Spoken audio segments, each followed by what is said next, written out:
The unforgettable road trip, Katie. I have always been the kind of person who loves a good road trip.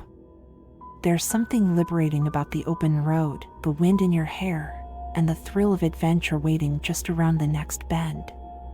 So, one weekend, my friend and I decided to hit the countryside for another one of our impromptu road trips.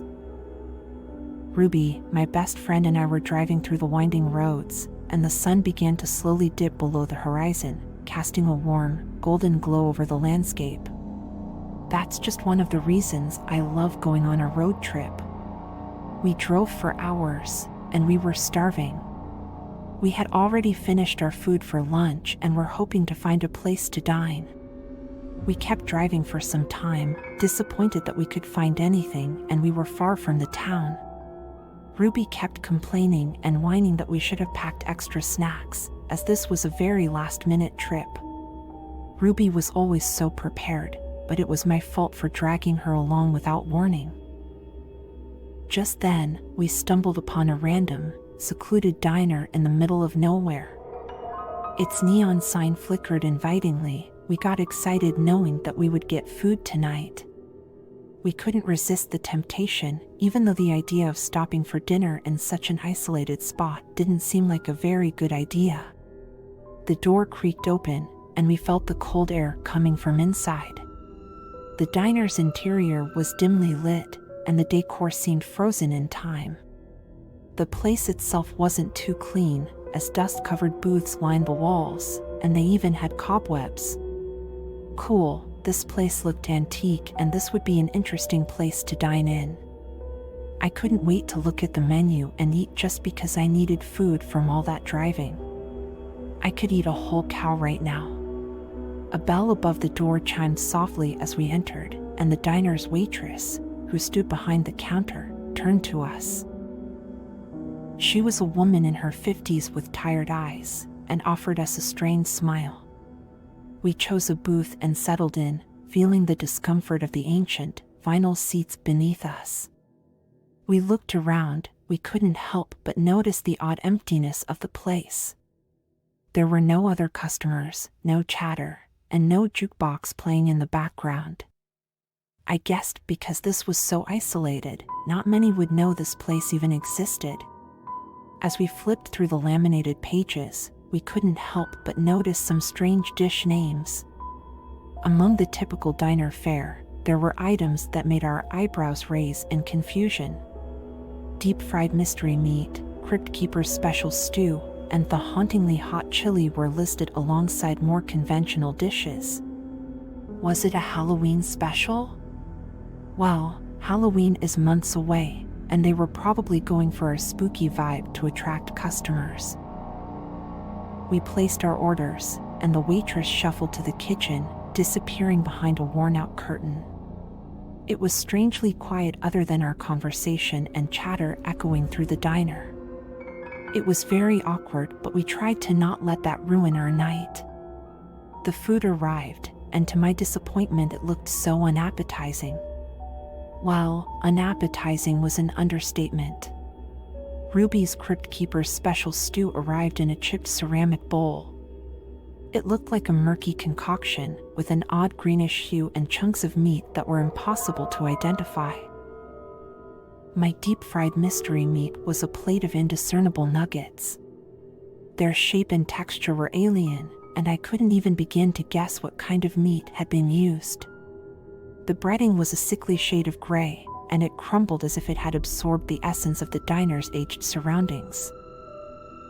Ruby just gave a horrified look and glanced at me as if saying, "I told you so, this is such a bad idea," before digging in. To be honest, I had to agree with her this time.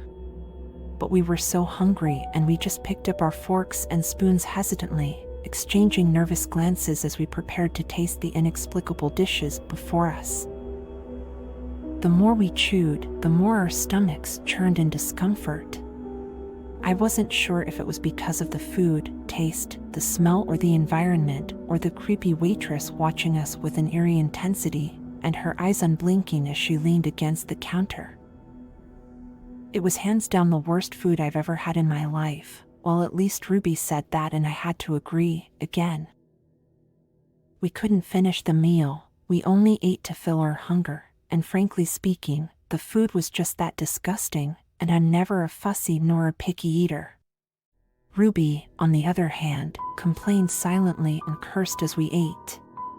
At the end of the meal, only then we noticed the strange absence of the usual sounds that accompany a diner.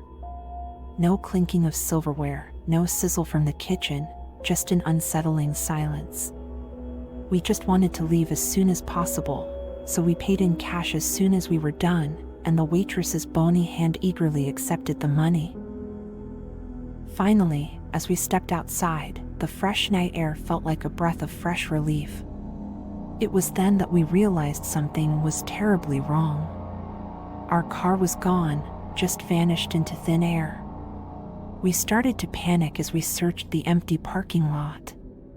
Desperation led us back into the diner, where the waitress greeted us with a knowing smile. She nonchalantly told us that our car had been taken away, and we were stranded. There was no phone signal, and the nearest town was miles away. We were trapped, surrounded by darkness and uncertainty. The waitress's smile grew wider, revealing rows of unnaturally sharp teeth, and the reality of our situation began to dawn on us. We were not just hungry travelers seeking a meal, we had literally stumbled into a place that defied logic and reason. We were terrified at the turn of events, and the waitress offered us two choices. We could either roam the isolated woods at night, where we could hear strange and eerie animal sounds from far, or we could spend the night in the spooky diner with her keeping a close eye on us. It was like choosing between two ways to die, and we felt trapped. As the night wore on, horrified, we decided to stay in those uncomfortable booths. We were paralyzed with fear, and the booth felt colder than before, shivering with both fear, and we somehow fell asleep. The next morning, we woke up to find ourselves alone in the diner, and strangely, the creepy waitress wasn't there. We quickly ran outside, and I was so glad to find our car miraculously returned, as if the horrors of that night had never happened. With trembling hands, we hurriedly climbed into the car, fired up the engine, and sped away from that eerie place as quickly as we could. As I drove closer to a nearby town, Ruby decided to search for the diner on our phones, hoping to find some answers. To our shock, the search results displayed a message that sent chills down our spines. This diner ceased operation over 10 years ago, and its workers and owner mysteriously disappeared overnight, believed to be kidnapped. The revelation left us with more questions than answers, and the eerie encounter at the secluded diner would remain an enigma that haunted our memories for years to come. If you found any enjoyment in the video, I implore you to click that like button and subscribe if you dare.